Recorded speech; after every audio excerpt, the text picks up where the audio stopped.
क्या आपको पता है जो आकाश होता है उसका रंग नीला ही क्यों दिखाई देता है और तारे टूटते हुए ही क्यों दिखाई देते हैं और बर्फ पानी के ऊपर क्यों तैरती है? इन सभी हैरत अंगेज फैक्ट को जानने के लिए दोस्तों इस वीडियो को लास्ट तक वॉच करें। फैक्ट नंबर 1, मकड़ी अपने जाल में खुद क्यों नहीं फंसती? क्या आपने इस बात को कभी सोचा है? दरअसल मकड़ी अपने शिकार को फंसाने के लिए जाल बुनती है जिसमें छोटे छोटे कीड़े इस जाल में आसानी से फंस जाते हैं। दोस्तों इन कीड़ों का जाल से निकलना काफी मुश्किल होता है, लेकिन आपने कभी गौर से देखा होगा तो आपने पाया होगा कि मकड़ी खुद उस जाल में एक जगह से दूसरे जगह आसानी से घूम लेती है। लेकिन ऐसा क्यों होता है? दरअसल मकड़ी का जो जाल होता है वहाँ पूरा पूरा चिपकने वाला नहीं होता है, वहाँ इसका कुछ ही हिस्सा चिपचिपा बुनती है दोस्तों और खुद के लिए एक आरामदायक जगह बनाती है जहाँ स्वयं रहती है। दोस्तों उस जगहों को मकड़ी चिपचिपा पदार्थ से नहीं बुनती है, इसलिए वह आसानी से इसमें घूम लेती है। वैसे अपने ही जाल में फंसने से बचने के लिए मकड़ी एक और तरकीब निकालती है दोस्तों,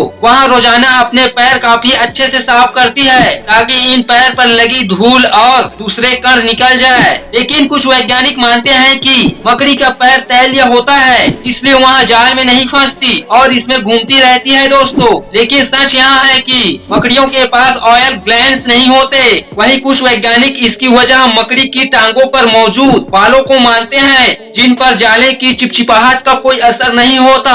फैक्ट नंबर 2, दोस्तों आपने अपने घर में कई बार छिपकली देखी होगी जो ज्यादातर लाइट के पास रहती है और वहाँ पर मौजूद कीड़ों को खाकर अपना पेट भरती है। लेकिन आपने यहाँ भी देखा होगा कि छिपकली दीवार से चिपकती दिखाई देती है, दीवार पर चलती है लेकिन गिरती क्यों नहीं? क्यों होता है ऐसा? चलो हम इस चीज को बारीकी से समझते हैं। छिपकली के पैरों में छोटे छोटे और शरीर बेलनाकार होता है, लेकिन इनके पैरों की बनावट कुछ ऐसी होती है और इनके नाखून नुकीले होते हैं जिससे इनके नाखून दीवार पर आसानी से घुस जाते हैं और वहाँ स्थान पर शून्य पैदा हो जाता है, अर्थात उस जगह पर कुछ हुआ ही ना हो, जिस कारण से इसके पैर दीवार पर चिपक जाते हैं और बाहरी हवाएं भी इनको दीवार पर चलने में सहायता करती है। दोस्तों फैक्ट नंबर 3, चींटियां जो होती है ना वो सभी के घरों में पाई जाती है और आपने कभी भी गौर से देखा होगा ना तो आपने पाया होगा चींटियां एक ही लाइन में चलती दिखाई देती है। लेकिन बात ये है कि चींटियां एक लाइन में चल कैसे लेती है? इधर उधर भी तो जा सकती है ना। इस बात को हम डीप में जाकर समझते हैं। हमने देखा है कि चींटी की आँख होती है लेकिन उनको इस आँख से कुछ भी दिखाई नहीं देता है।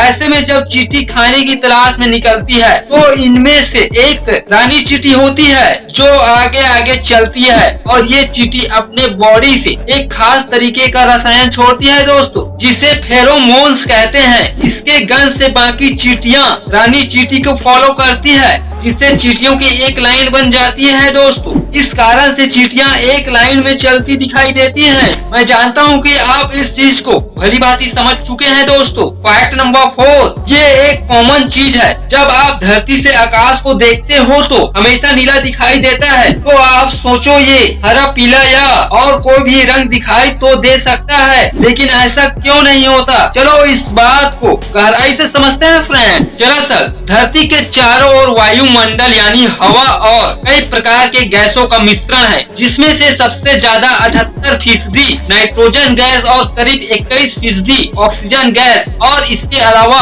आर्गन गैस और पानी है। इसमें धूल, राख और समुद्री पानी से उठा नमक वगैरह भी है। दरअसल जिसे हम रंग कहते हैं वहाँ एक रोशनी होती है फ्रेंड्स जो एक तरंगों में चलती रहती है। यह तरंग बाकी रंगों से टकरा कर फैल जाती है जिससे बाकी रंग ढक जाते हैं और दिखाई नहीं देते, जिससे आकाश का रंग हमेशा नीला दिखाई देता है, जो कि यह रंग सभी रंगों को अपनी छवि में समेट लेता है और बाकी रंग छुप जाते हैं। फैक्ट नंबर 5, क्या आपने कभी सोचा है कि कई बार हम रात में अचानक आकाश में चमकता हुआ या उठता हुआ तारा देखते हैं जिसे देखने में बड़ा ही एंजॉय फील होता है, लेकिन ये कब कब देखने को मिलता है? अंतरिक्ष में घूमते हुए उल्का पिंड जब धरती के वायुमंडल में पहुंचते हैं तो उनकी गति 20 किलोमीटर प्रति सेकंड यानी 72,000 किलोमीटर प्रति घंटा होता है। प्रवेश होने से ज्यादातर इतनी तेज गति से धरती के वायुमंडल में प्रवेश होने से जोरदार घर्षण होता है जिससे इनमें आग लग जाता है और एक टूटता हुआ तारा दिखाई देता है। इसी को हम टूटता हुआ तारा बोलते बोलते हैं। फैक्ट नंबर 6, बर्फ पानी के ऊपर क्यों तैरती है?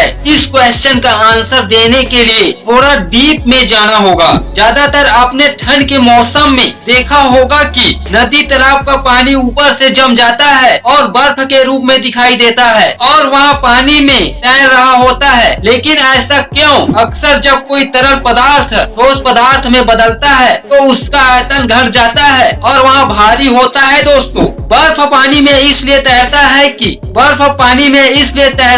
क्योंकि बर्फ का घनत्व पानी से कम होता है। अगर इसे सरल भाषा में समझे तो बर्फ का वजन पानी की तुलना में कम होता है या कम हो जाता है और बर्फ जमने के बाद अधिक जगह घेरता है जो इसे और हल्का बनाता है, जिस कारण से बर्फ पानी के ऊपर तैरता दिखाई देता है। फ्रेंड, फैक्ट नंबर 7, दोस्तों मैंने एक इंसान से एक सवाल पूछा कि पहले मुर्गी आई या अंडा, तो इस सवाल को सुनकर वह इंसान शॉक्ड हो गया और वह सोचने लगा कि अगर अंडा पहले आएगा तो अंडा देने वाला कौन है, और अगर मुर्गी पहले आया तो बिना अंडे के मुर्गी कैसे जन्म लेगा। तो इस सवाल को आज मैं सुलझाने वाला हूँ। फ्रेंड्स, दरअसल जीव विज्ञान के अनुसार जीवों का विकास क्रमिक रूप से हुआ है, जिसमें मुर्गी और अंडे के विकास में लाखों वर्ष लगे हैं। मुर्गी और अंडे में पहले कौन आया, इस प्रश्न का कोई मायने नहीं है, क्योंकि इन दोनों का विकास एक साथ एक क्रम में हुआ है। सरल भाषा में बोले तो लाखों वर्ष में मुर्गी और अंडे का जन्म धरती पर एक साथ हुआ था, जो आज तक हमें देखने को मिलता है।